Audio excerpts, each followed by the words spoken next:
E aí, meus amigos, como você se encontra? Bem-vindo aqui à Escola dos 40. Olha, hoje eu vou falar, agora eu quero falar sobre uma questão, uma reflexão. Empoderamento. Você já ouviu falar essa palavra? Ela tá na moda. É uma boa palavra. O problema dela não é a palavra em si. A palavra em si é uma palavra que até nós achamos comum. Empoderamento. Ou seja, ter poder, né, ter realmente altivez. Só que essa palavra está sendo utilizada para empurrar uma agenda para a classe feminina, fazendo com que as mulheres sejam consideradas como se fossem vítimas. Então elas têm que se empoderar para que elas venham crescer, para que elas venham ser melhor do que os homens. E aí nós vemos nessa agenda a questão da militância sobre o feminismo. Então, se você parar para você analisar, você vai ver que essa palavra empoderamento, ela vem carregada, né, de militância da esquerda e do progressismo. Agora eu pergunto, empoderamento feminino é necessário? Vamos para a Bíblia? A Bíblia diz que Jesus falou assim, ó, eis que eu vos dou poder. Ou seja, empoderamento é poder.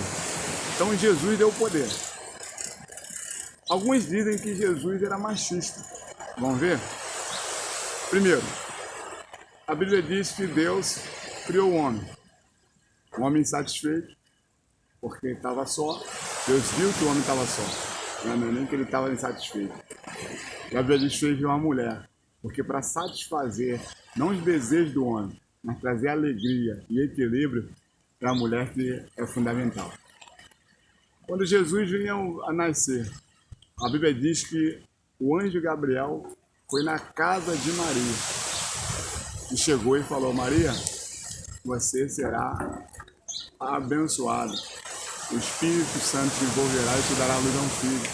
E chamaram no nome de Emanuel, que significa Deus conosco.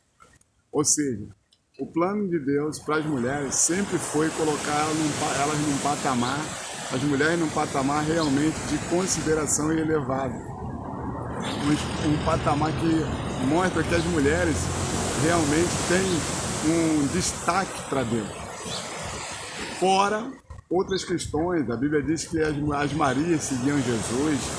Quando Jesus estava na cruz, virou para Maria e falou, Maria, esse aí é o teu filho. Falando de João. Fora outras coisas, dizem que Paulo era machista. O apóstolo Paulo foi um dos homens que mais trabalhou com mulheres. A Bíblia diz sobre isso. Agora a questão é, por que então a mulher precisa ser empoderada?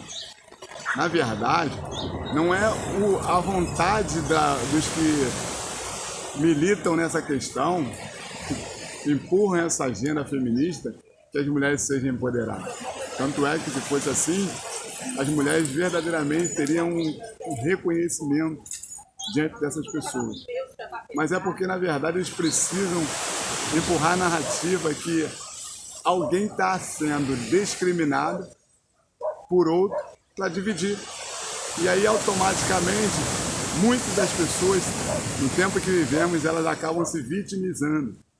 E aí, trazendo em si os traumas de sua vida. E aí encontra um grupo que diz que você tem que se empoderar. Ou seja, ser melhor do que o homem. Você precisa realmente ser uma pessoa que mostre que tem capacidade. Primeiro, todo ser humano é inteligente. Segundo, todo ser humano tem capacidade. A Bíblia diz que Deus deu talento a cada um segundo a sua capacidade. Ou seja, você já nasce com capacidade, independente de ser homem ou mulher. Você já tem capacidade para isso. Então eu e você precisamos entender que essa questão de empoderamento não está ligada diretamente à classe feminina. Ao contrário, ter poder para conquistar e avançar é para todos. Tem mulheres aí muito inteligentes que desenvolveram a sua inteligência de tal maneira que elas têm ocupado postos que realmente os homens não têm tido capacidade de ocupar. Assim também você vai ver homens também que teriam tudo para ser uma pessoa em condição, em possibilidade de vida diferente, não tem. Então essa questão do empoderamento nada mais é do que uma agenda, uma narrativa. A palavra em si, ela é comum. Por exemplo, empoderamento feminino. Aí, uma das coisas que elas falam é meu corpo, minhas regras. Eu concordo 100% com essa afirmação, tu acredita? Às vezes as pessoas vão se chocar quando eu ouvir eu falando, mas eu concordo 100%. O problema não é o teu corpo, as tuas regras. O problema é quando é o corpo dos outros e você querendo fazer as suas regras. E isso aí é que está o problema. Aí é que está realmente a questão problemática. Porque se é teu corpo, tudo bem você fazer as suas regras. O problema é se é o corpo dos outros e você querer fazer as suas regras. Aí você já está invadindo a privacidade, a liberdade, de escolha. Fatores que isso é determinante para cada um. Cada um tem a opção de escolher. Eu tenho um ditado que eu digo sempre assim: Deus deu a vida a cada um para que ninguém se meta na vida do outro. Ou seja, eu e você temos que entender que essa afirmação do meu corpo, minhas regras, ela não vale se você quiser cuidar do corpo dos outros.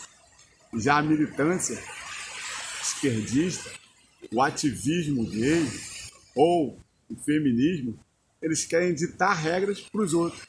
Então essa afirmação do meu corpo, minhas regras, não vale. Elas só falam, elas utilizam isso para dizer que querem interromper a gravidez.